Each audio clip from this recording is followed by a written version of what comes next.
What's up, folks? What is happening? What's going on, good people? Welcome to the latest and the greatest episode of Untitled Tuesday. I am your host, SimFBallCritic. Hope you guys are well. Let's get it popping, man. Hope everybody is doing great. Hope everybody's doing grand. And I hope you guys are seeing me here on screen again. Technical difficulties I'm having with this software is weird, man. It's not syncing up to YouTube. So if you guys can give me the A-OK, let me know that you're hearing me, then that would be great. And what I will do here in the meantime, because what I forgot to do, give me a second, guys. For you guys that enjoy the music in the background, I forgot to add that. I knew there was something I forgot to do, but we'll take 2 seconds to do that. But how's everybody doing this evening? Everybody good? Everybody good? Feeling good? Hope everybody's doing well, man. So let's do it. I believe we see and hear you. Good. That's always good news. Looks like the music is playing for you guys who prefer that. So let's do it, shall we? How's everybody doing, man? Let's get into the early commenters and say what's up to you guys first and foremost. Got to say what's up to Mike G. What's this one here? Smacked Out 98. What's up? I like that. Isaiah J. Brown, Yag TV, Thad Radcliffe, Eric Rivera, DJ Knight, Todd Christian, Captain Spartan 04, Vista Light. Who else we got in here? Carolina Larry 24. Jason Winningham, how you doing? Good evening, sir, to you. Dwayne Duncantail. Kegels Bagels in the building. Footwork TV, or excuse me, Footwork YT. I don't know why I said TV, but Footwork YT. I think we already saw one of the ladies in the chat, I believe. Yep. Hello, Miss Lanisha in the building. My brother Kenyon in the building. And we'll leave it at that for now. Rel Fax also in the building. What's up to the brother Rel Fax? Let's get to it. Lot to talk about tonight, guys. And I got my notes here on screen, so you're going to see me looking here to my right, kind of coming off to the left as far as you guys' perspective. But we got a lot to get into. Of course, we're going to look at film as well. And you guys are not going to believe this. Let me count them for you. Literally 1, 2, 3, 4, 5, 6, 7, 8, 9, 10, 11, 12, 13, 14, 15, 16, 17, 18, 19 plays. I don't know if we're going to get to them all, but the reason why I got to say that in the beginning is, again, this is Tuesday. It's Terrible Towel Tuesday. It's film study. We might not get to phone calls because you guys know the show is over in an hour. But let's talk about some early news. First and foremost, we got to talk about the injuries that Tomlin outlined. He said Wormley went out with a knee, didn't really give a whole lot of information on Wormley as far as if he'll be available. He didn't use the normal participation will be his guy, even though he did say that for a couple other guys. So that's great news. Dangerfield has a quad injury. He did say participation will be his guy, and 2 guys who are scheduled to be practicing this week will be Hilton and Derek Watt. So they're on schedule to practice. We'll see if they practice tomorrow. We'll see if they're limited at all between tomorrow and Friday. And then, of course, on Friday, we'll see how guys are ruled, whether they're, preferable, whether they're probable, out, questionable, etc., etc. But then also, Tomlin didn't say much about Spillane. He did say something after the fact, but the reason why I say he didn't say much is because he didn't address him during the injury segment. It was not until someone asked him about Spillane, and he said Spillane, took a little bruise. He definitely took a little punishment for inflicting some punishment on Henry, or trying to, and he paid for it. But, he was able to come back later on in the game, as well as it's not a significant injury. He expects him. He actually said, I don't expect him to be limited at all in any participation as far as practice. So that's a good sign. But I still wonder how we're going to approach it and how we're going to attack those guys. Baltimore's a whole different animal. We'll say a little bit about that maybe briefly at the end of this show. But, of course, on the pre-games, we'll dive in. But They're a different animal, man. And just because we stopped Derrick Henry in the Titans run game, as well as we stopped the Cleveland Browns in their run game, it does not mean that we're going to have the same success against a Baltimore Ravens in that run game, because they're just different. They're just different. Let's see what else we want to talk about. Tomlin blames himself for the A.J. Brown long touchdown. Now, I'm going to highlight this right here. If I can remember to do that, let me highlight that. I want to come back to this later in the show because I want to see what you guys have to say about that. And I'm going to wait until later on so I know I got all the participation necessary and see what you guys have to say. But we're going to discuss that, because I wonder how some people feel about that, whether negatively or positively. And I'll give you my thoughts later in the segment. But I thought it was interesting that he did take that on and he mentioned that in the press conference. Also, I don't know how significant this is and how you guys feel about it. The Steelers in the Bengals game for Week 10 has been flexed to 425. Now, me personally, I could give the Bengals, and I'm not trying to sell those guys short. I know they got a stud, or somebody who would probably become a stud, Joe Burrow. So we definitely better keep our eyes out on him for the future. But I understand that, man. But I don't see why that game is flexed. I guess, are they assuming that the Steelers are going to still be in a prime position at that time? Meaning, let's say if we win or lose to the Ravens, right, we'll be 6-1. If we go to the Cowboys, we're probably going to be favored in that game because of the way the Cowboys have been playing. So you go into that game against the Bengals at worst 7-1. It would be presumed to be, possibly, more than that. You possibly go into that game 8-0. Who knows? But I don't see where the Bengals would pull that draw. And I get it. At first I was saying, no, you should flex the game, against the Ravens. But I did forget, if I'm not mistaken, we are playing the Ravens already in prime time this year on Thanksgiving. And you guys check me if I'm wrong. I think that we're already playing them on Thanksgiving, so you don't get no more prime time than that. So maybe that's why the NFL didn't want to do that. I don't know. But to flex that game, so what?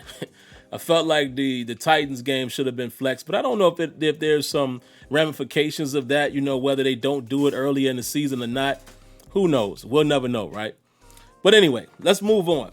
Next thing I definitely wanted to talk about, man, is T.J. Watt surpasses LaMarr Woodley for the most sacks in his first 4 seasons with a total of 40. That's a great accomplishment. And to be honest, maybe some people forgot just how, dominant LaMarr Woodley was. So it's interesting to hear both of those stats. You kind of forget how good Woodley was when he was on his game. Him and T.J. Watt, definitely different types of players. Woodley was your more bulky guy, but still a dominant pass rusher once he got going alongside his partner in crime, James Harrison. But shout outs to T.J. Watt, man. It just goes to show that T.J. is going to be a stud. He's already a stud, but I think this is a guy we might as well get ready for it now. When it's time to pay him, we're probably going to have to make him the highest paid pass rusher in the league. And because of that, it's going to have implications, right? It's going to have implications, man, because again, I'm pretty sure we're going to exercise the 5th-year option on TJ to give us a little more time. The same thing they did with Bud.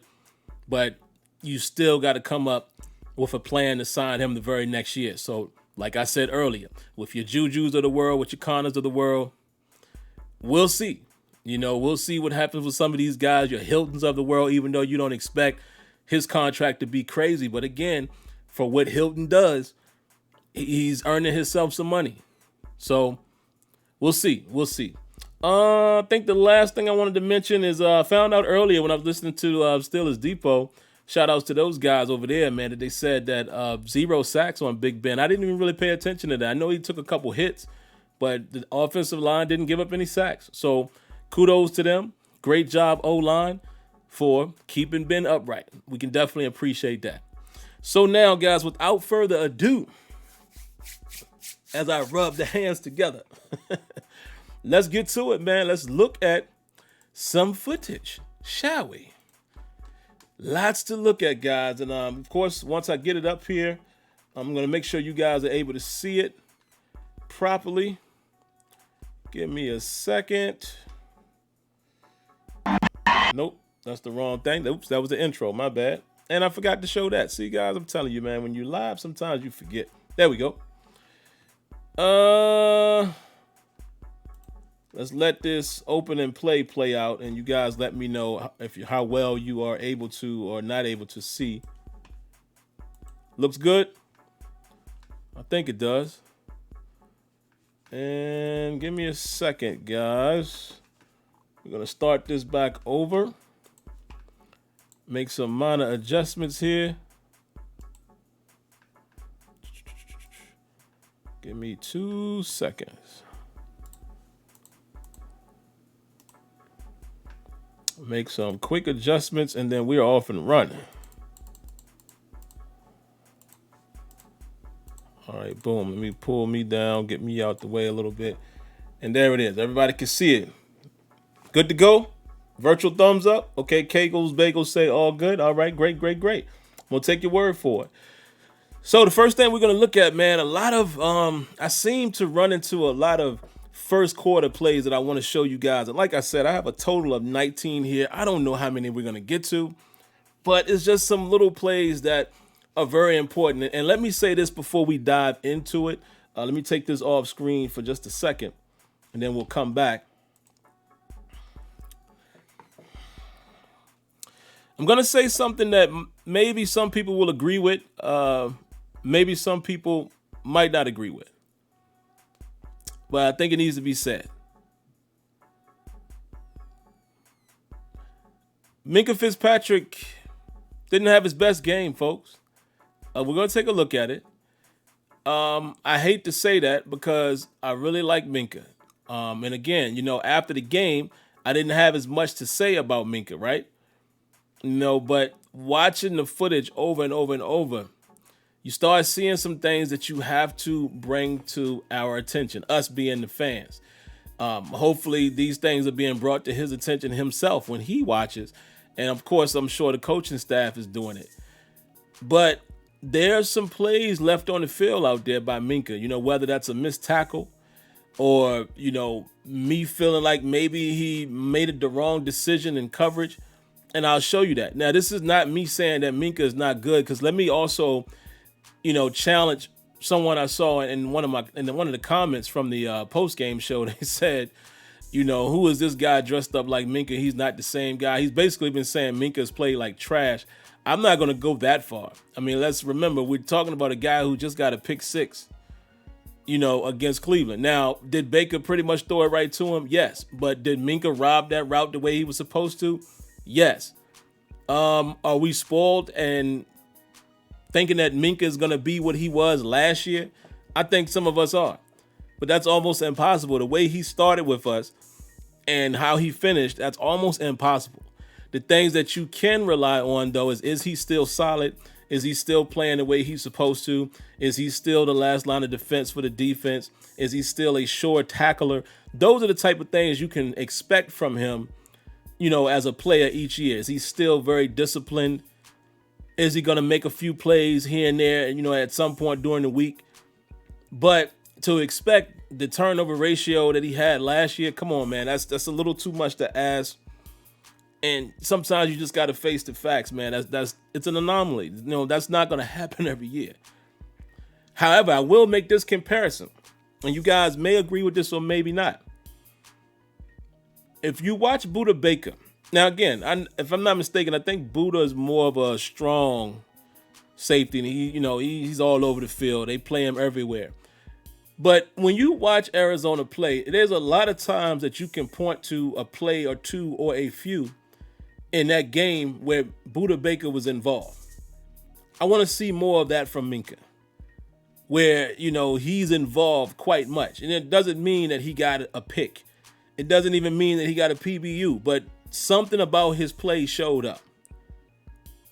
And you've seen some of that this year, and there's been some games like the one, some of the footage I'm going to show you guys here that you're going to say, Minkah, But let's get to it, man. I just wanted to say that. And Kenyon just said that. That's what I said too, Kenyon. I believe Budda is a strong safety. So It's not a direct comparison, folks. Also, who else was a strong safety? Troy Polamalu. So we got to stop doing that as well. We got to stop comparing players on that defense to other players and saying what they are and what they're not. Because, Troy, again, you talk about an anomaly. This guy, this dude would literally tell Ryan Clark, no, you play up close. I'm going to play deep. Improvise. I mean, that's just a special player. So I'm definitely not comparing Minkah to Buddha or Minkah to Troy. Minkah is Minkah. I just want to hear his name more in games. And I think you guys can get that analogy, that semi-comparison in terms of, productivity, or as much as you hear his name like Buddha Baker. But then again, we got to stay on that point. With Buddha being a strong, he's going to be around the box and involved with a lot of more things and tackles and stuff like that. You would hope your free safety ain't got to do that much. So it's still not really a direct one-to-one, not at all, but I think you get the gist of what I'm saying. I would like to be able to look at a game and be like, ooh, Minkah did something in that game. But anyway, let's get to it. Get back to the footage. That's what y'all want to see. That's what y'all came to see, right? All right, so starting off, let's go to, this is the kickoff. Get my notes. Let me get my notes. First quarter, 14 minutes and 10 seconds. Ben Roethlisberger. Let me show you guys what he did right at that part. There we go. And I said to myself that Ben throws a nice, sharp, dart, to gain 14 yards here. It was 3rd and 3. Beautiful pitch and catch. Now, it's nothing major, and I'm not going to spend too much time here, but what I want to show you guys, I'm going to show it again in regular speed, and I'll slow it down. We're not even going to look at the other view. But that is, these are the type of throws to let you know that Ben Roethlisberger's arm is just fine. And, again, some of these plays I pick for a reason, because I'm setting up something else to show you, because we're going to show you something else where, again, in real time, when I was watching this game, I said, oh, there's nothing wrong with Ben Roethlisberger's arm. But look at this. This is not the easiest throw to make, guys. Johnson is on the move. Ben has to put this in the right spot. If it's a little bit short, it could be picked off or batted down. If it's a little too long, it's out of bounds. And Deontay has no room to, turn up and get more yards. So this was a very, very, very, very good throw that caught my eye. Again, I'll show it to you here, time and route. And Ben puts it right where it needs to be. Little stuff like that lets me know that Big Ben's arm is just fine. Moving right along. Let's see. What's next? 10 minutes and 44 seconds in the first. There we go. Here's another 14-yard gain, ironically, to, yes, again, Deontay Johnson. This is 3rd and 11. Third down conversions were huge for the Pittsburgh Steelers in this game. But the reason why I'm showing this, let's bring it back one time. This is the reason why, and I'll put it in slow-mo so give me a little bit of time to talk. This is the reason why Deontay Johnson has to stay on the field, folks.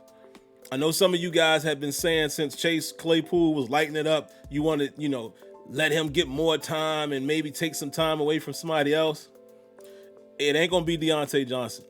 Deontay Johnson is your intermediate playmaker, like the shifty guy, the route runner, the quick feet. Look, this shows it exactly what I'm talking. Look, exactly what I'm talking about right here. That's what he brings to the table. When that boy has the ball in his hand, he's a problem. All right, let me show it to you from this angle.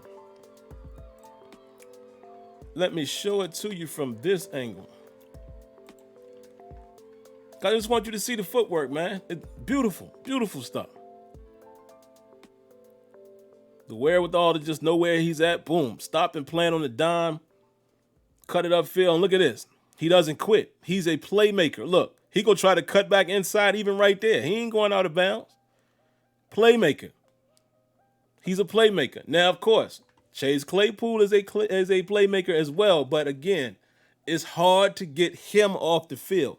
What I did find interesting, quite a few times, do y'all realize who was not on the field? When we went 11 personnel and we slid Juju in the slot, do you guys realize who wasn't on the field? You guessed it. You guessed it. James Washington was not on the field, folks. He was not on the field in those situations. So Claypool is getting his time, but it's not, he's not taking time from who some of you guys thought he would take time from. Okay, moving right along. See what else we got. 6 minutes and 36 seconds. And I want to remind you guys, this is the same drive. This is the same drive. This is a touchdown right here until you know who. We already know who it went to. Oh, no. My bad. Let me start this over. This ain't the actual touchdown. This is the play that got called back because of penalty on Chooks. A core for. Let's show it in regular speed, but then I'm gonna slow it down and talk about something that I went into after the game that I want you guys to pay attention to. Look at this. This is a touchdown to James Conner. Beautiful. Beautiful play. Now, why is this so beautiful in my eyes? We're gonna slow it down. Remember, I've been a huge component, or I've been a big thorn in not Keith Butler, but Randy Feetner's side, saying, hey, let's not wear out that play to Chase Claypool. How about we get some play action off of that, or, something different? Perfect time to call this play. Look where we're at. We're on the 1 yard line. Everybody in America knows that Chase Claypool has taken a few of these into the touchdown, in for a score. So obviously the defense is going to be looking for it. And this was a perfect call by one Randy Feetner and or Matt Canada, depending on, what type of influence he has on play calling.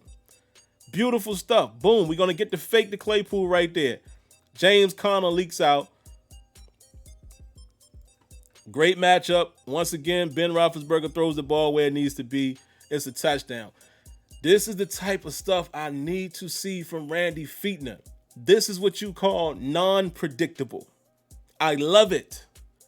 But what I don't love is Chooks getting called for holding here. Let's take a look. Where is he? Right here. Because mind you, he got called for another penalty earlier in the drive. Actually, this one wasn't holding. This one was face mask. Look, he's holding the guy's face mask. Y'all see that? Right here. Earlier in the drive, he got called for holding. So this kid got 2 penalties on one drive. But nonetheless, beautiful play call, beautiful play design. So definitely wanted to show you guys that, man. So Randy Feetner and the boys got some tricks up their sleeve, and it's a good thing to see. Next, the touchdown to Deontay Johnson came at 5:45 in the first. Again, just illustrating here, Ben Roethlisberger, man, showing off that arm. This let me know in real time. I turned to Leonard and I said, hey, ain't nothing wrong with Ben's arm. Nothing is wrong with his arm. We'll look at it from this view as well, from the goal line view. Let's put it in slow-mo. Ben zipped that ball in there. And boy, it was almost, could have been knocked down, could have been picked. But that is a beautiful throw by Ben Roethlisberger, because you got to put some zip on that thing. Let's take it off of slow-mo so you can, get a gauge again how fast he put it in there. You're not throwing that with a bum elbow. Not happening. It's not happening. Good to see. All right, moving on. Let's see what we got. First quarter, 4 minutes and 38 seconds. Now, this is an interesting play to show you guys.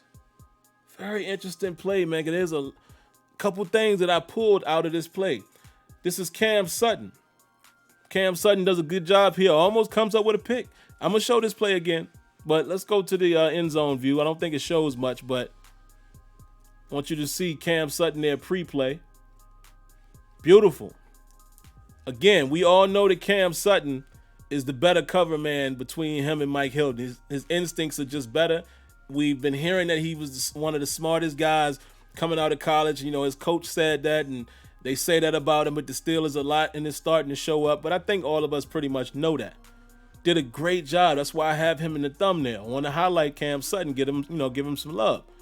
But again, I love when we're, these little things that we're doing pre-snap. And then, it's little stuff, but again, we're starting to do more disguising, more of that movement. Remember with Dick LeBeau, everybody's always moving. And I love this. Because Cam Sutton is pretty much backing up, he's backing up like he's automatically going to play zone. And he turns this into a man coverage, right? Just because he recognizes what's happening here. This, to me, is recognizing the situation, reading the eyes, and it's kind of like, he turned his would-be zone coverage into more of a, no, I'm going right out to my man, based off of alignment too, right? So here's the thing. You guys always hear me talk about whether it's zone or man, there's certain things that players should do, instinctively, right? Even if this is a zone call, you got to read the action here.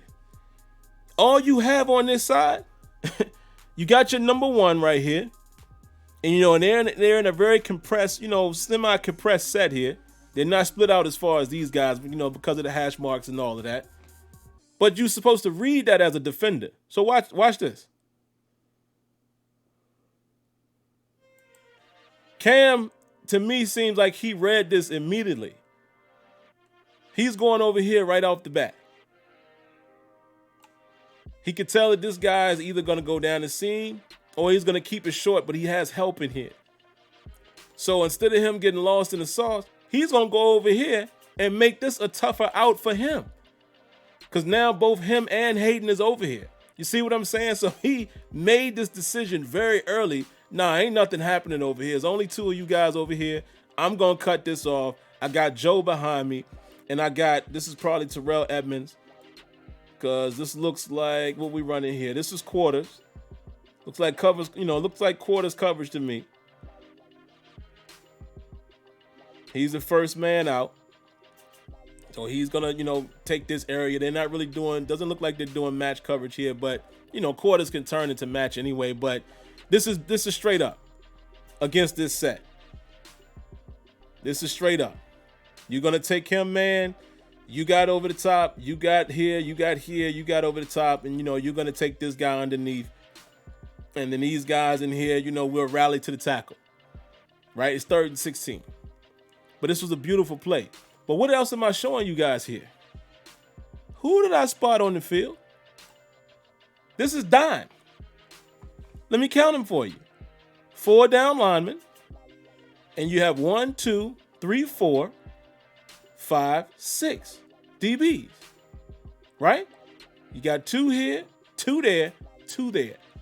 And you have 1 linebacker. Who is this? Do y'all see who that is? You probably can't, but this is UG3. This is in the first quarter. This is on the first series of downs. UG3 was out there getting his money. But who's this up here? Who is this other corner if Mike Hilton is not playing? Any guesses? That's Justin Lane. And here's the beautiful thing about it. We've been waiting for Justin Lane to get on the field and play on the outside. Here's his chance. That's his strong suit. He's more or less a press corner. But we got Justin Lane on the outside. Get him some work. Cam Sutton filling in for Hilton. And who is this on the inside? Y'all see who we got playing inside like a nickel? On the other side? That's Steven Nelson. That's a deadly combination. Because you got a pretty good matchup out there for Justin Lane. Humphreys ain't really scaring nobody. And you got your boy UG3 who, pass coverage is his thing. Playing up underneath. Boy, I was happy to see that. So hopefully UG3 can keep working. Hopefully he did enough. I got to go back and I got to really take my time and dissect each play to see how well he did or didn't. But hopefully he's earned himself more time to be on the field, because I'd rather him be out there because of his speed, and that was his skill set in college. More so than a Vince Williams, more so than a Robert Spillane. So that's good to see. But of course, when Hilton comes back, then, this same rotation is not going to happen. You're still going to get Sutton, but Justin Lane obviously comes off the field. But again, it's still good to see him get out there and get some time. So that's why I pointed out this play, man, to show to you guys, just to point that out for anybody who was wondering if UG3 played, if Justin Lane got any time. There you have it on the first drive. Steelers went dime on 3rd and 16. Let's keep it moving. We got a long way to go, man. 2:55 in the first. What is this one? Oh, another third down. 3rd and 14. Watch Ben Roethlisberger here, and I'm going to show you how zone coverage can get attacked, on down and distance. Y'all see that? Let's go back. Slow it down.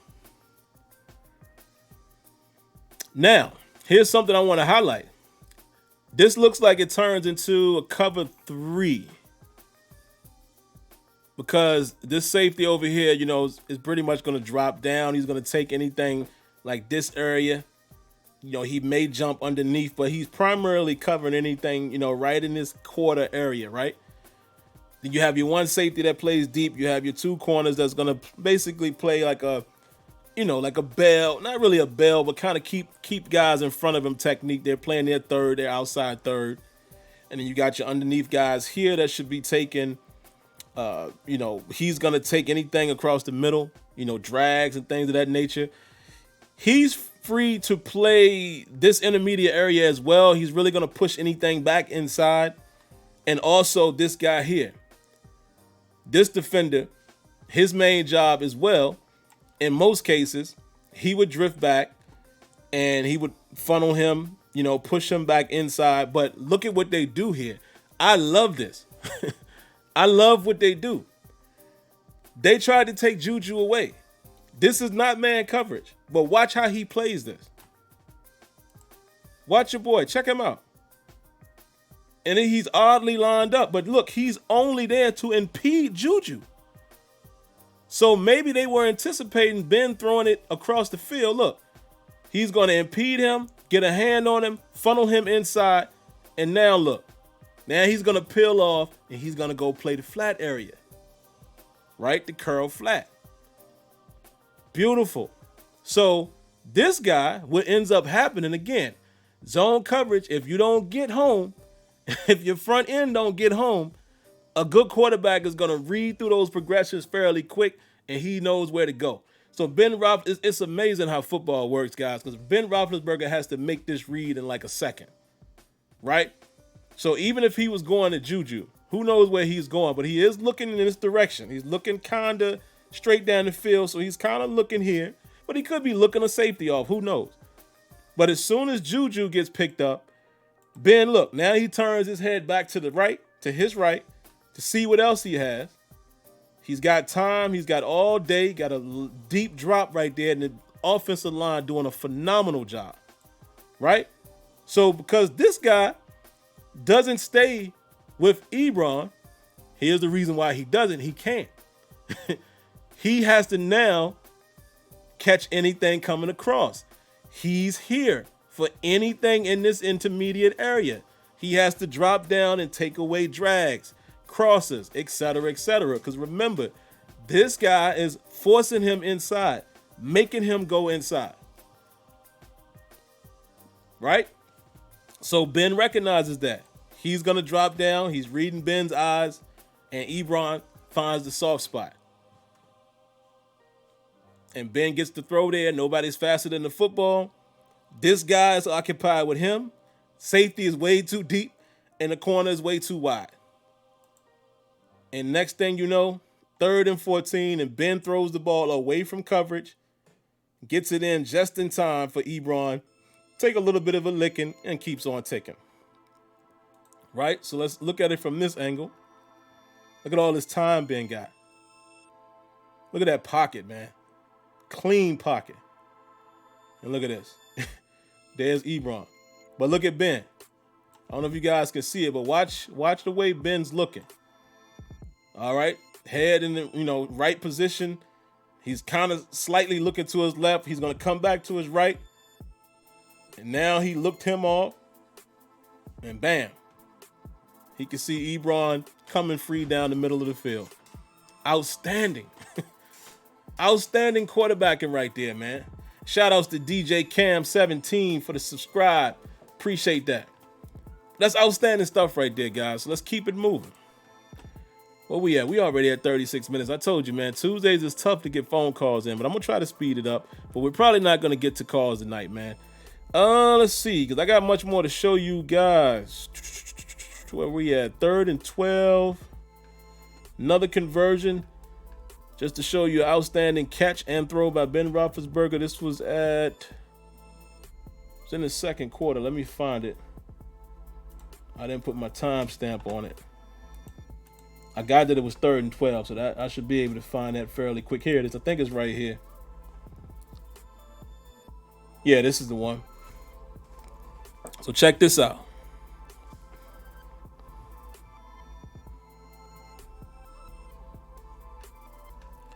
Again, look at who's on the field. Deontay at the X. You got your boy Claypool playing the Z. And Juju is in the slot. And Ebron, of course, running a drag. But Ben Roethlisberger, as he's getting hit, puts that ball in the spot where only Juju's going to get it. But look, Ben gets hit here. And look at your boy Clowney. Clowney got a nice little pass rush right there. And Ben, takes a lick right there. But hangs in there long enough to make that throw. Good move by Clowney on Big Al. And he pushes Filer away. His momentum carried him. But look at this throw, man. Y'all gonna keep talking about my boy Juju, man. Whether y'all think the boy is the number one or not, listen, whatever. All I know is Juju is a valuable asset. I'll take him.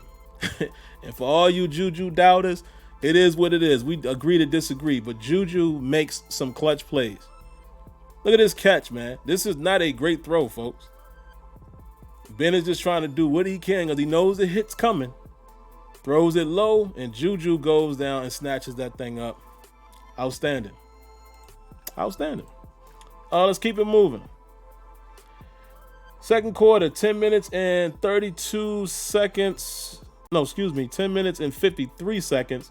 And this was something we talked about, man. I talked about in the pregame that I said where we get in trouble a little bit, man, and we're going to have to remedy this for sure against the Ravens. We bite heavy on play action. Watch this. Look at how they had Bud aligned, how we did kind of an off balance, our line there, man. It's interesting how we lined up. You got Bud here standing in the middle of the field. Look, you got, who is that? Cam? I think Cam playing on the outside. Alu to it. And then you got TJ. So that's, what is that? Like an odd front. Take a look, though. Watch how hard they bite on that play action. This is 2nd and 4. 2nd and 4.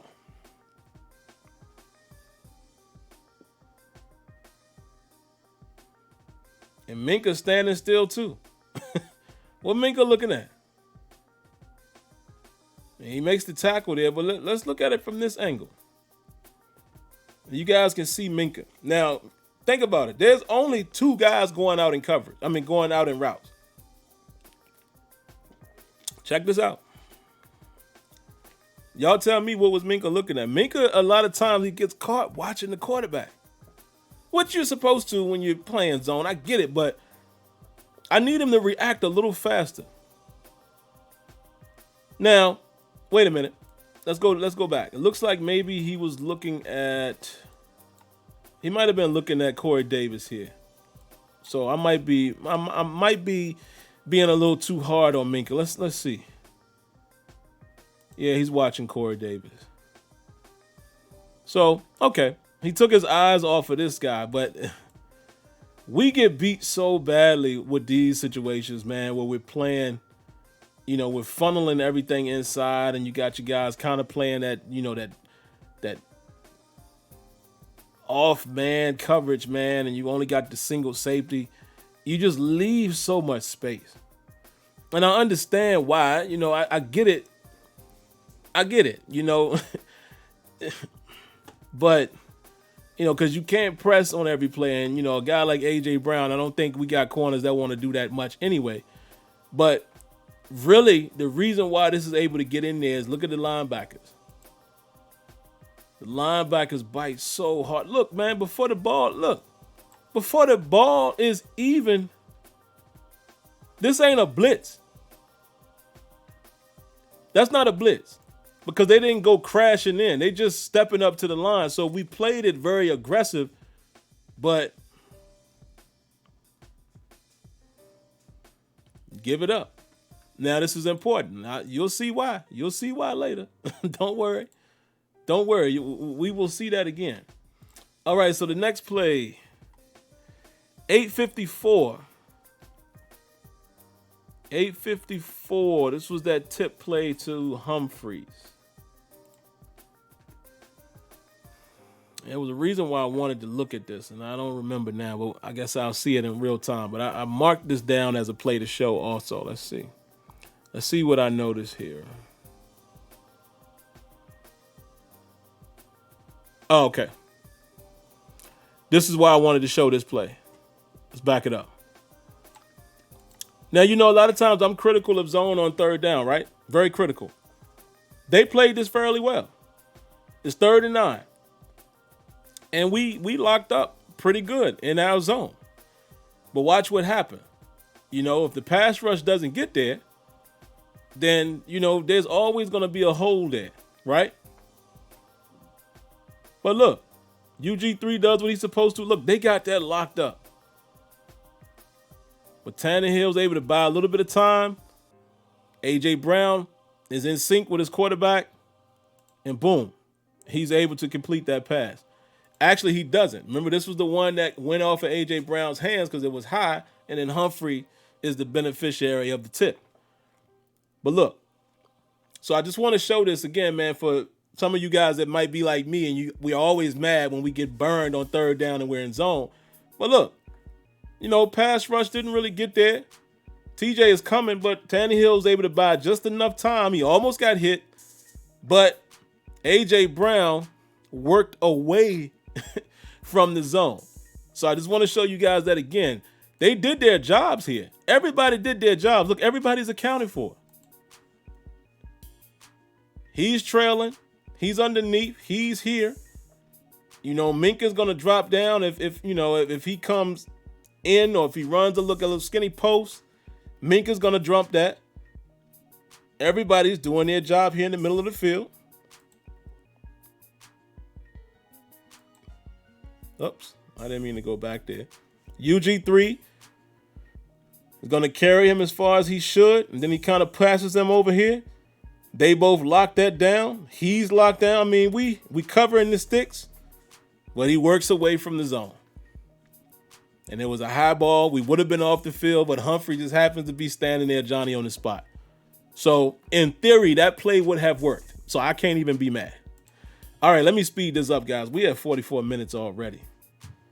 So like I said, man, if you're waiting in the phone queue, it's not going to happen tonight. So I think what we probably should start doing, so you guys are not calling and anticipating it, we should probably just assume that calls are not happening on Tuesday. Calls are probably just going to be reserved for the post game. And, if we have time for calls, if I'm getting to a point where I have a good amount of time left, I can say, all right, guys, let's take a few calls, then you call in. So we'll do that going forward. But there's a lot more to show you, man. Let's see how many more we got. 1, 2, 3, 4, 5. It's a lot. It's a lot. Let's keep it moving. 5 minutes and 30 seconds in the second quarter. It was a touchdown by Davis. And some of you guys might have thought initially this was more on Cam Sutton, but we're going to take a look at it. Remember I told you, that guy Minka didn't have the best game. All right, let's go back. Slow motion. So we can all see what's happening. It's clear that we're in man here. You know, indicated by Cam Sutton running with Corey Davis. They got trips here to the left and a little bunch. But watch what happens. Watch who does a great job with, you know, covering and helping over the top. Look at Edmonds. Edmonds does a great job here helping out. Boom. That's on lock. But look at Minka. Rule number 1, guys. Safeties are usually supposed to react to their closest threat. And my opinion is, especially in the goal line, you know, when you in this area and it's goal to go, you got to react to the closest threat. We're in man coverage. So you just do what you got to do. And if guys get beat on the outside, it is what it is. You pick them up, shake their hand, say good job. But you can't be stuck trying to make a safety decision here. And what I mean by that is you can't be stuck in the middle. Jump this guy that's coming right at you. Watch what Minka does. And he's already going that way. But he's trying to read Tannehill's eyes. Didn't we see this happen against, what's the kid, Fulgham for Philly? Same situation, right? Watch. Then he comes off of him. Why you come off of him? Now, again, my only assumption is he thinks he's reading Tannehill and he thinks Tannehill is going to go here. I get it. But, again, I'm not saying Minka was in the right or in the wrong here. I'm just saying I would have preferred him in this situation to jump the guy that clearly has the best chance of getting open because he already has space and opportunity here against Cam, right? So if you just drop down, you take this away. You see what I'm saying? Because you're basically playing the robber anyway in this situation for the most part. You take this away. If you drop here or if you just run out, this route is dead. Dead in the water. Let's look at it from the end zone view. Watch. If Minka just jumps that and decides he's going to cover that guy because he's the closest threat coming towards him, that route is dead. Let me pause it real quick. Let me say this before you watch it. The hardest thing for a cornerback to do is chase a receiver across the field. I don't care who you are. If you ain't playing press, if you're not playing bump and run, it is extremely hard to chase a receiver across the field. Meaning, Cam Sutton is already toast. Because it's going to be hard to chase this guy running a slant. Look, but Cam does the best he can, but he got to shuffle his feet because he can't commit, right? You can't just commit that he's going that way. You got to stay in your shuffle until, you know, that clock goes off. Okay, this is his route. Now let me chase him. But in the NFL, this is already beat. Minka looking right at it. But he's so busy looking at Tannehill. See what I'm saying? If Minka just he looks at Davis. He looks at Davis and lets him go. Where you going? You see what I'm saying?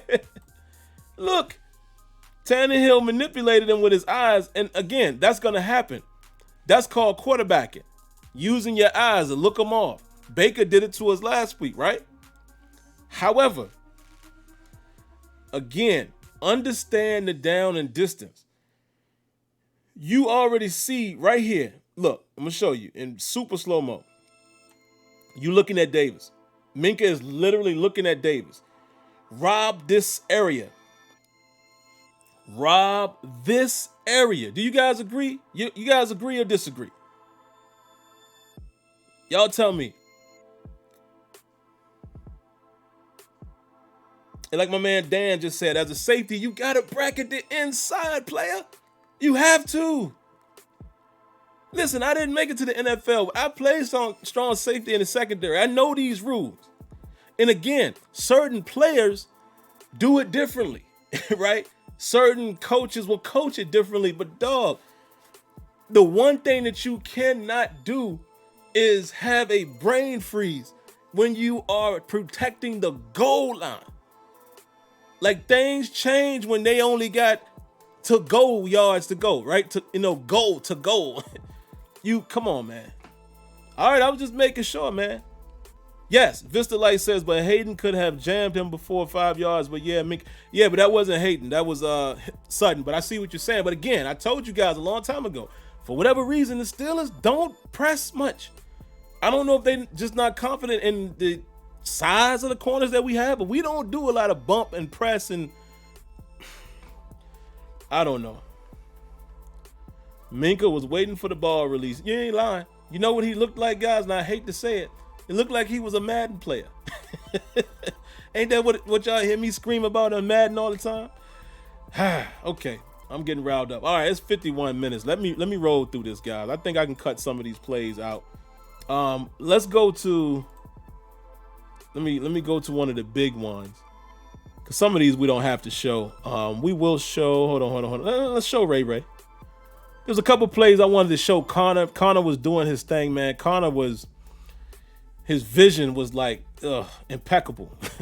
In some of the runs that Connor is doing his thing, but we don't really have time to get into all of that. Let's give Ray some love though. Where's Ray at? 151, I believe. Yeah, let's show Ray some love here. I thought this thing was going to the house, but the more and more you look at it, you see why it didn't. But this guy is dynamic, man.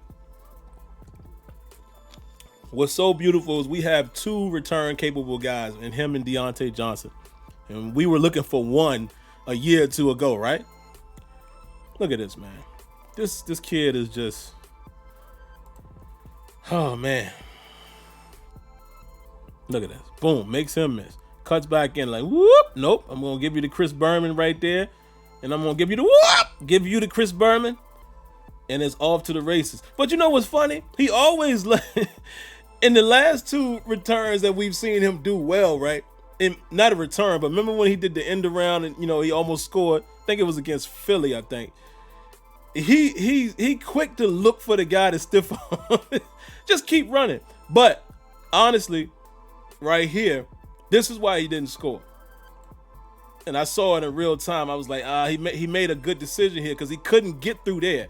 Had he been able to get through there and Pierre able to get that block, it's 6. But that's too tight of a hole to try to get through. Plus, in real time, he probably didn't realize this guy was here. And once he makes that juke, slows him down a little bit, just enough for this guy to get the angle. And then he's looking back, for the stiff arm. But either way, outstanding play. I'm extremely happy and excited to have a return capable guy. 2 of them now. You guys have no idea. Also, I looked at that play. I'll show it to you guys really quick. 2nd and 14. What time of the clock was that? That was the last play when Ben threw that pick. On this one, 14 seconds left. They ran 4 verticals. There was nowhere else for Ben to go. Y'all see that? Let me slow it down. So in this regard, I got to put it on Randy Fichtner or whoever the coach's decision was to just go all out Hail Mary. I would have much rather us do something short, maybe a quick out and, get to the 30-yard line, get out of bounds and get a field goal opportunity. But look, we're running 4 verts. So Ben had no choice but to let it fly. And unfortunately, it just, y'all know what happened. Unfortunately, this guy's able to rotate over, and that's easy pickings. That's easy pickings for the chicken right there. That's easy. But not going to put that much on Ben. It's a Hail Mary attempt. It is what it is. Let's take a look. Speaking of which, hold on. We do got a couple more plays. 3rd quarter. Man, this one really upset me, guys. Let's get to it. 9 minutes and 47 seconds. This one was a little hard to stomach. I ain't gonna lie. We got to pick on that boy one more time. Come on, Minka.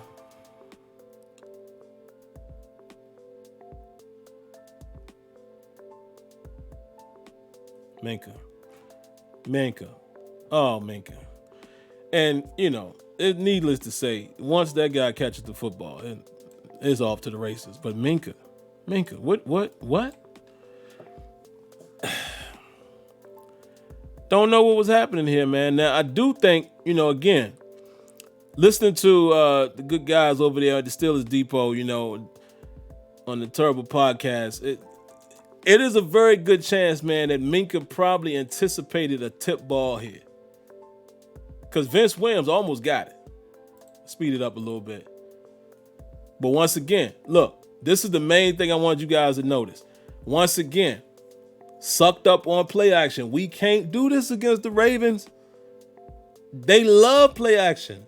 They love read action. That's going to kill us. Yeah, see Minka just hesitated for just a second. Watch. Just a second right here. And that 1 second is the difference between him tackling the catch. See what I'm saying? Actually, let me bring it back and you can see it better on this angle. We'll keep it in slow-mo. But, listen, good players make mistakes too, man. But this wasn't Minka's best game. He drove on it, but then he stopped. Why he stopped? He froze. And I think I'm going to agree with Dave Bryan here. I think Minka got caught spectating. He probably thought that ball was going to be tipped. He was waiting to get the tip ball because y'all know he's Johnny on the spot. But because of that, he misses the opportunity to even knock it down. To even, tackle the catch. So, my son is going crazy. I know you guys probably can hear him.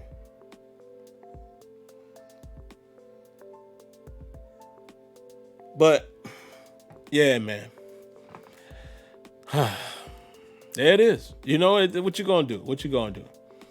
Let's keep it rolling, guys. We're going to show a few more plays, and then I'm going to give some final thoughts, and we'll be out of here, man. Obviously, we're going to go a little bit past my hour time frame. What else is important? Let's show Spillane, man. Let's show Spillane. Spillane putting a hit on Derrick Henry. That was great, man. That was great to see. Let me see. Where is it? I think it was at 10. And also, we're going to pick on Minka again. Where was it? Was it the third quarter or the fourth? I got 10 minutes and 46 seconds. Where is that at? Oh, here you go. Now, keep in mind, this was 3rd and 1. I want you guys to keep in mind 3rd and 1 here. Watch that boy Spillane. Look at Spillane. Yeah. Let's go, baby. Look at Spillane. Look at Spillane. Filling that gap. And nah, big boy, not today. Bam. But look who else there. TJ Watt. TJ Watt is a dog against the run, too. No. Spillane said, nah, baby. I know you're a big boy, but I came to play some football. This is the AFC North, partner. I might get a sore shoulder out this thing, but you ain't running me over. My name is Robert Spillane, but Robert Spillane has my respect off of this play alone. That was great. We got to pick on Minka one more time. Let's watch this. 4th and 1, folks. Keep in mind, they didn't convert at first, but watch.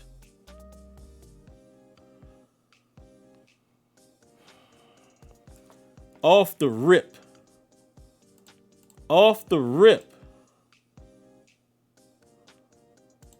Because that ball hit the ground, if I remember correctly, right? Yeah. Off the rip. Look at Minka. But I see what happened, though. Minka's trying to fight through the pick. But you can't just hold him.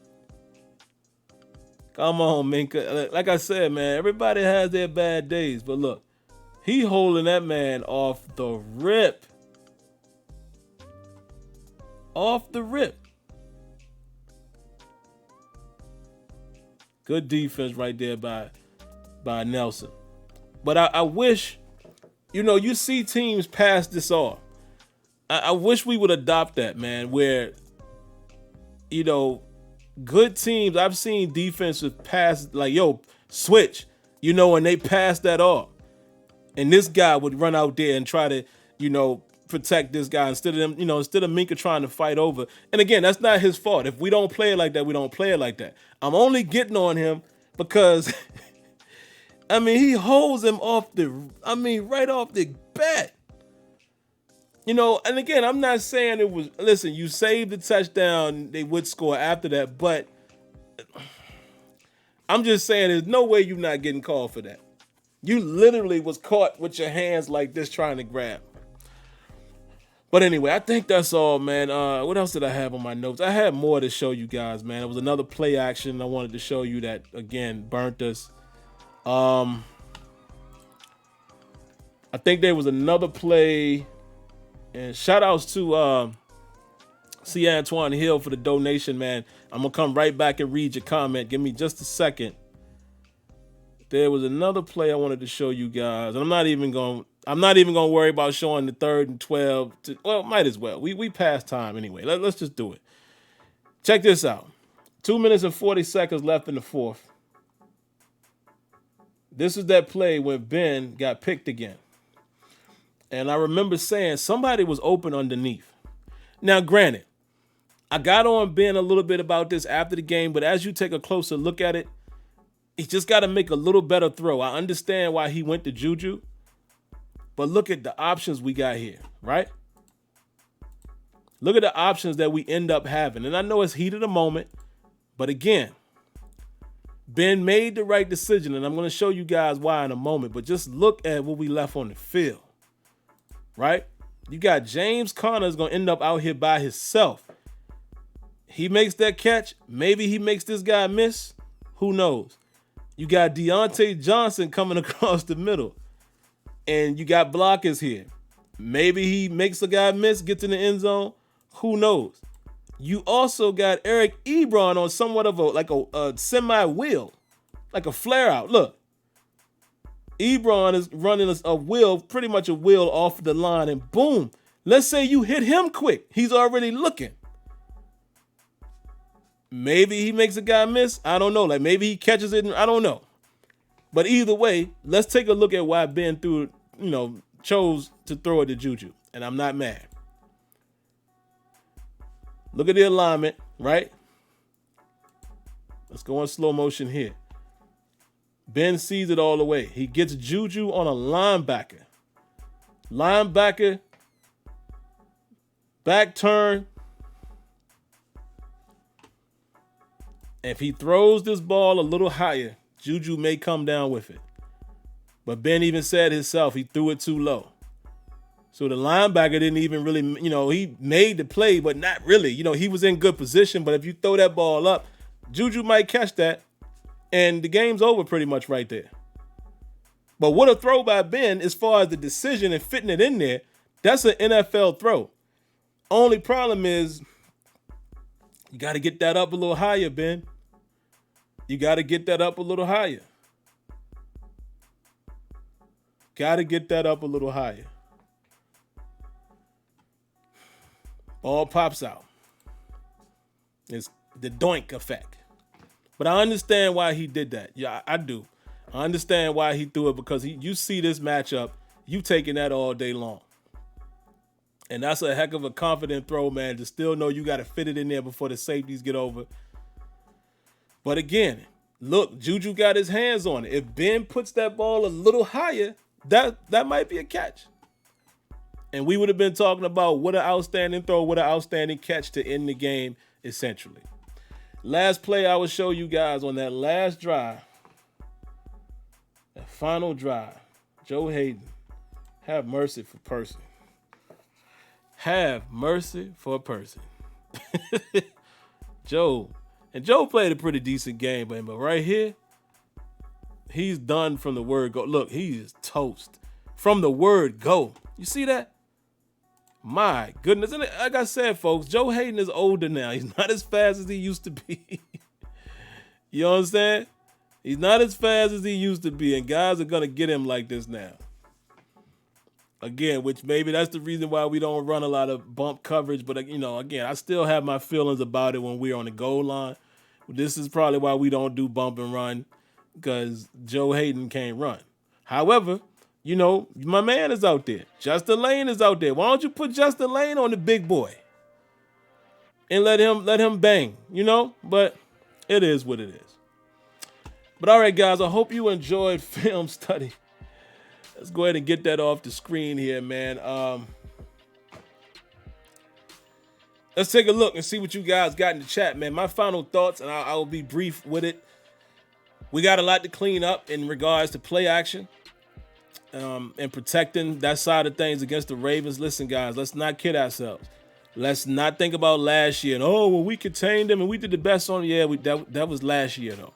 The same way we're saying that we could come in and do that again is the same way I'm sure they're preparing to make sure that doesn't happen again. The Ravens is a different animal. We're going to talk about it on the pregame show, but the way they run play action and all of that, and I'm going to go back and watch the Philly game, different animal. However, they might be susceptible to a few things. Philly was able to put up some points on them, but again, I think Philly can be a dynamic offense based off of the type of offense they run. They put up some points on us, right? Remember? But I'm going to look and see where the holes are in their arsenal. And let me go back and read my man's comment. See, Antoine Hill, again, thanks for the donation. He says, Minka is playing center field baseball, not football. Waiting for the ball and not covering his man. Bad habit he needs to break out of and will eventually. Yeah, and that's it. Again, guys, it's not that I'm getting on Minka. It's just, you know what I mean? Thanks again, C. Antoine Hill, for another donation there. He says, thanks, Sam. Switch Hayden with Lane. Yeah, I mean, in certain situations, like in that situation, if you're facing off a guy like that, a big boy, they're going to him, and you want to try to slow them down, get Justin Lane up on him. And again, if he gets beat, he gets beat. But I say try your hand with a bigger body and press a little bit. And then just let whatever's going to happen. But to allow him to just blow past Joe Hayden the way he did is heart-wrenching. It's heart-wrenching. But, yeah, man, we're going to have to be prepared. Again, I'm going to go look at the film and see if I can find some chinks in their armor and, and try to guess, again, what I think the keys of victory are. It's pretty cool, man, when, like I said, the things that you see on film actually transpire on Sundays, whether it's for the good or for the worse for us. It's also good to hear, again, I was listening to the Terrible Podcast, and it's crazy. Some of the things that Dave and Alex were saying are the exact same things I saw watching film. So it's always good to get confirmation, to know you're not crazy, to know that there's certain things that you're seeing, right, that makes sense. But, I'm just a fan, I don't know everything there is to know about football, especially not professional football, but I try to go with, the football acumen that I have, and, just try to use common sense with some of these things, man. It's not rocket science, yet it could be for some people that don't really know football, but that's it, man. But we'll talk about the Ravens on the pregame show, but let me spend a few minutes in here, man, and read some chats. Congo Boz says, can we please press somebody? I'm telling you, let's just try it every now and then. Kenyon says, not interesting. The Titans focused on Claypool, which opened up Deontay and Juju. It takes a team, not a matchup. You know what? I got to agree with that, Kenyon. Listen, haven't we been saying that all year? I've definitely been saying it right here on this show. Juju might not be the number one that some of you guys expect him to be. Excuse me, guys. I don't know why my screen is a little off here. Let me fix it. There we go. He might not be the number one that some of you guys want him to be. There's a reason why he was eating so well when AB was there, and that's okay. That's okay. But Claypool is getting that attention. Kenya pointed that out during game. He's getting more attention, so that's going to allow other guys to work, which is the reason why I also feel like we're going to be very dangerous, man, as this thing continues, because we got 4 actually capable guys that you can't take your eyes off of. And then Ebron. And then eventually we're going to get our man McFarland going in some capacity at some point. So we shall see. Drip says, really love the decision by Randy Fiedner to attack the Titans outside the numbers in the quick passing game. It surgically took apart this Titans who was giving the Steelers receivers cushion. Yeah. Came with a great plan. Came with an excellent plan. Jacob Perkins says, where can we find your music? Just on here on the channel, man. For some of you guys that don't know, as far as the music that's playing in the background, I do my own production as far as the music. As far as music from back in the day, some of you guys know that I used to be an actual artist. It's a lot of that music that I didn't publish. I have a couple out there I could probably throw you guys' way, but I got like 2-3 albums worth of music that nobody's never heard. I had a decent run at it, but the career wasn't so extensive because you have to understand when you're in the music business, it takes a long time before you see guys like Drake, right? Before you see these type of guys, it took years upon years.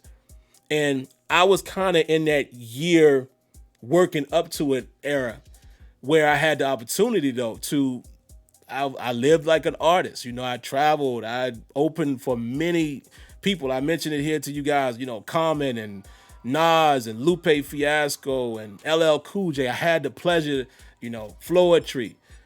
Had the pleasure to do that, but I didn't make it to that heightened success. So, there's a lot of music on mixtapes and things like that you could find, but, nothing. By the time it got to the point where I had to make a decision if I wanted to continue to follow that passion, or that was kind of right, when the music started changing and it started becoming more ringtone music. That's not the type of artist I was. I'm more of a real head. So I was like, no, I'm going to fall back. It's time for me to go ahead and focus on, my would-be wife, who is my wife now. And, I made that conscious decision to say, you know what? I'm not going to continue to chase that. I had fun, did my thing. And, music is always going to be in my heart. And like I said, I make beats now. So, that fulfills that void. Brett Fox says, just supporting the channel. Can't wait for the post game show. Yeah, man, appreciate it. And thank you for that donation.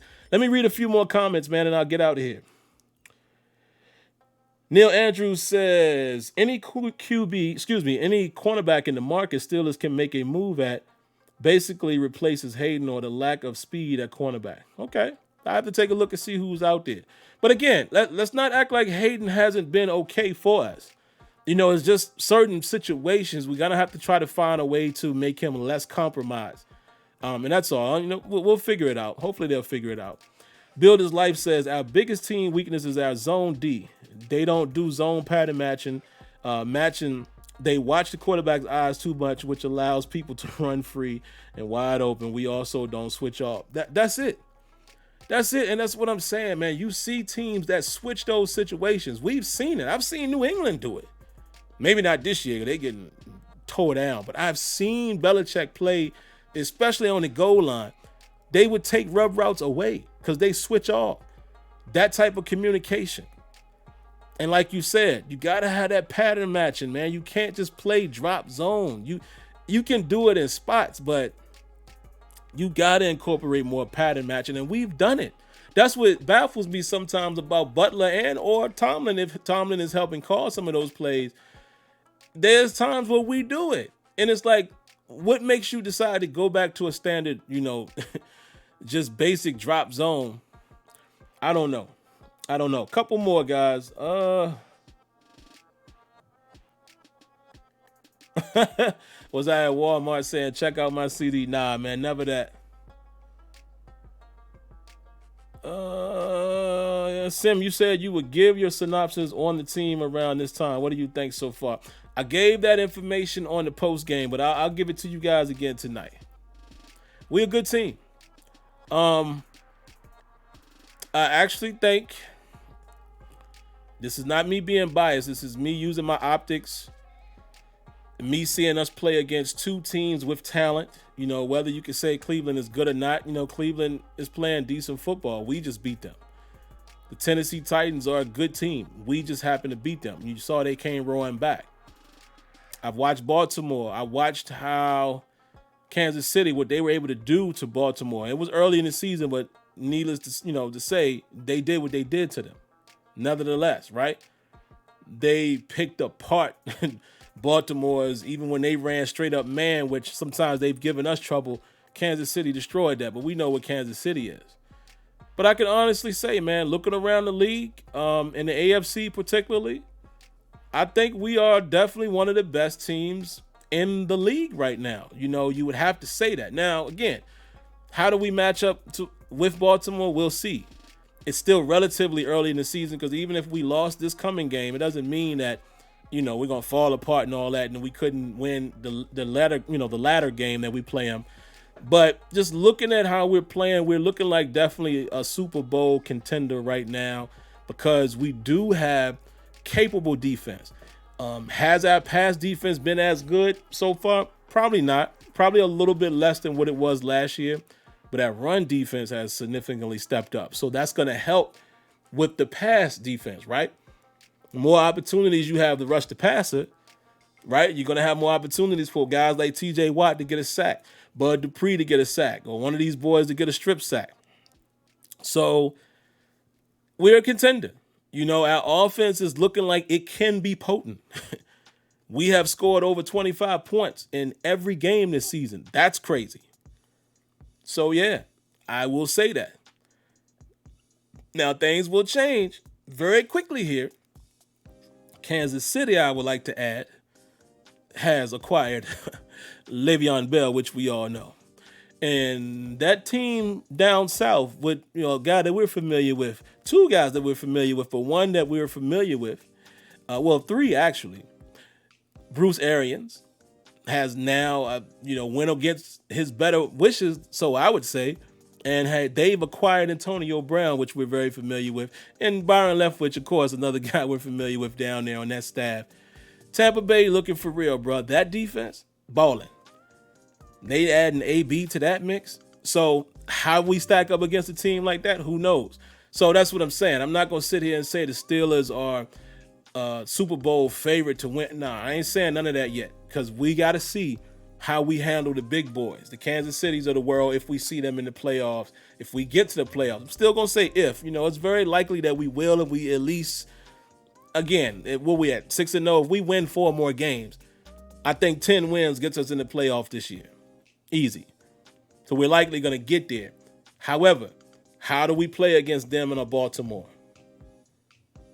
How do we play even against a Colts or even a Chargers team that's playing relatively well? Justin Herbert, so we'll see. We'll see. But I do feel like we have a strong team right now, and we got a chance. We got a chance to make a run, man. And I think the schedule is going to shape up well for us. Cowboys ain't looking like much right now. The Washington football team not looking like much right now. Cincinnati, they're not looking like much, even though they got a bright spot in Joe Burrow. And, we already got at least one win on Cleveland. So we'll see. We'll see. But that's how I feel. I think we all right now. What else?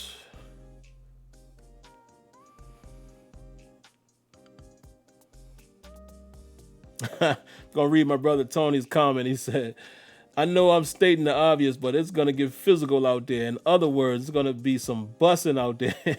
Tony loves saying that. Can't wait.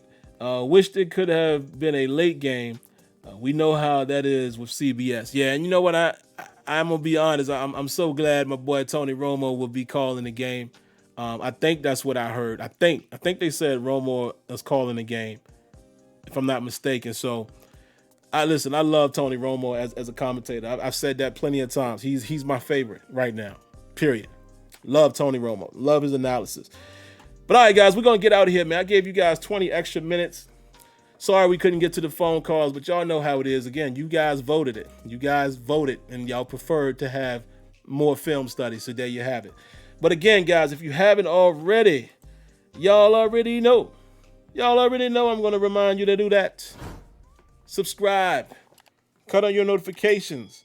Hit the like button. Don't cost you a thing to do that. Hit that like button.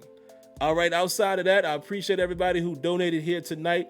If you care to donate outside of YouTube, please feel free. Cash App is available. PayPal is available as well. But outside of that, guys, please be safe. Be safe out there. That's all I got to say on that, So keep yourself safe. Have a great week. And I'll be talking to you guys. We'll probably say Saturday because it seems like Saturday has been the post-game show. However, actually, I might have something going on Saturday. We're not doing, obviously we're not doing the Halloween thing. So I might end up doing the pregame on Friday. So let me at least give you guys that heads up. It might be Friday because I think we're doing like a drive-by birthday party for my, well, she's like my niece, but, my best friend we grew up like brothers. His baby girl is turning 1 year old. So we're doing a drive-by birthday. So I don't know how long we're going to be out Saturday. So we'll see. So it's a chance that I'll just knock it out Friday. But if not, it will be Friday or Saturday for the pregame. We'll talk about the Ravens, talk about some things that we definitely need to watch out for from what we're seeing in their last game against the Eagles. And there you have it. But outside of that, guys, again, thanks for tuning in. Appreciate you guys coming through. God bless. Good night. And like always, thanks for tuning in to Turbo Towel Tuesday. Peace.